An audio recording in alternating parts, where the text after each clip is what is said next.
Jesus veio anunciar e trazer um reino. Ele não pregou uma religião e disse, entrem nela.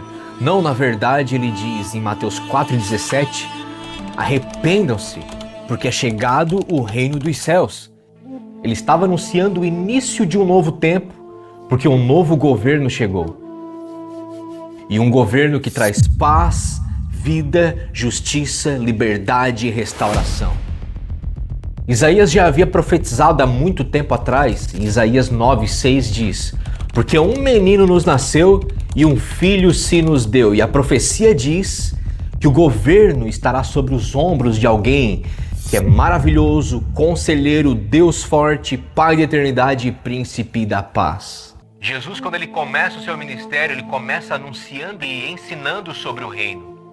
E o que a gente aprende é que o reino, ele não é um lugar físico e também não é apenas um lugar espiritual onde só é acessado depois da morte no céu. Porque se fosse assim, ele não se estabeleceria aqui, como Jesus mesmo nos ensina na oração mais famosa, a oração do Pai Nosso. Que venha o teu reino e seja feita a tua vontade aqui na terra como ela é nos céus. E se Jesus ele nos ensina a orar dessa maneira, é porque ele espera que a gente entenda que o reino dos céus ele vai interferir aqui na terra e se estabelecer aqui através de mim e de você. Então a gente precisa entender que o reino dos céus não é um reino estabelecido especificamente e definitivamente nos céus. Porque o reino de Deus ele é governo, é domínio, é a vontade de Deus se estabelecendo na vida de pessoas, famílias, comunidades e nações.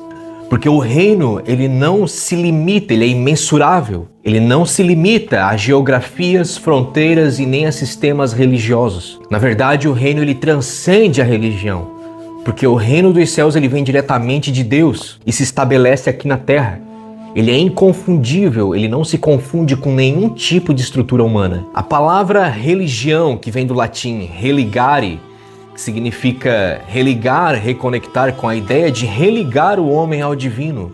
E num sentido mais prático, a religião ela tenta religar o homem a Deus por caminhos humanos, o que é totalmente inútil sem Jesus Cristo.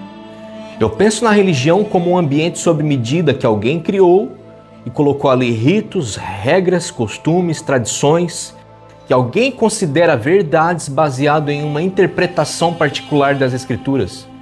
E faz disso uma doutrina e utiliza dessa doutrina como uma vara de medida para comparar, julgar e até mesmo excluir pessoas, excluir movimentos, lugares, com base em aparência e comportamentos externos. Como se nós precisássemos ser aprovados por algum tipo de doutrina, de ritos, costumes, para então receber um rótulo de religioso e aí então ser aceito. Não são ritos, nem costumes, nem tradição, nem uma religião, é uma pessoa, Jesus Cristo.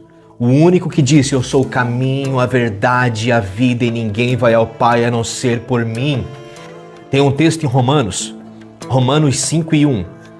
Justificados, pois, mediante a fé, temos paz com Deus por meio de nosso Senhor Jesus Cristo. O único caminho que nos leva a Deus, Jesus Cristo. O único meio para a salvação, Jesus Cristo. A única porta de entrada ao reino, Jesus Cristo. E você não entra nesse reino quando você se torna uma boa pessoa. Você não entra no reino quando você começa a frequentar uma boa igreja. Não, você entra no reino quando você reconhece que Jesus é o rei da sua vida e você se submete voluntariamente à autoridade dele. Em Lucas 17:20, Jesus está falando aos discípulos que o reino não é algo que se diga que se está lá ou está aqui, porque ele está dentro de vocês. O que ele está dizendo é que o reino não é algo, um lugar que você aponte no mapa, mas é uma realidade presente e espiritual no coração das pessoas. E apesar de ser algo interno que comece no coração, ele transborda para uma vida prática, afetando as suas decisões, seus relacionamentos e suas prioridades e suas atitudes. Por isso o apóstolo Paulo diz em Romanos 14:17 que o reino de Deus não é comida e nem bebida, mas é paz, justiça e alegria no Espírito Santo. Porque sim, ele começa no interior, no coração das pessoas, ativando uma bússola moral onde isso afeta todo o exterior da minha vida. E como eu entro no reino? Você entra pela porta, e a porta é Cristo. Não é a igreja A, nem B, nem C, e nem religião. Embora a igreja seja extremamente importante para a sua vida espiritual. Porque a igreja é uma comunidade onde a gente cresce, aprende sobre a constituição desse reino que é a Bíblia, onde você recebe direção e vive em comunhão com outros membros do corpo de Cristo. E mesmo assim, você estando em uma igreja que prioriza a palavra de Deus e que vai te guiar até essa porta que é Jesus Cristo, a decisão de entrar no reino ainda é sua. Porque mesmo uma pessoa sendo convencida pelo Espírito Santo, ela pode resistir à graça de Deus. Esse é o problema da dureza do coração. Estevão, ele disse aos líderes judeus: vocês sempre resistem ao Espírito Santo. Porque eles eram religiosos por fora, mas por dentro eles resistiam ao Espírito Santo e ao convencimento que ele traz do pecado, da justiça e do juízo. Então, de quem é o reino? Qual é o modelo? Jesus fala em Mateus 5,3: bem-aventurados os pobres de espírito, porque deles é o reino dos céus. Uma pessoa pobre de espírito, ou seja, uma pessoa humilde de coração, que reconhece a sua total dependência de Deus. Porque uma pessoa que não é pobre de espírito é uma pessoa cheia de si mesma.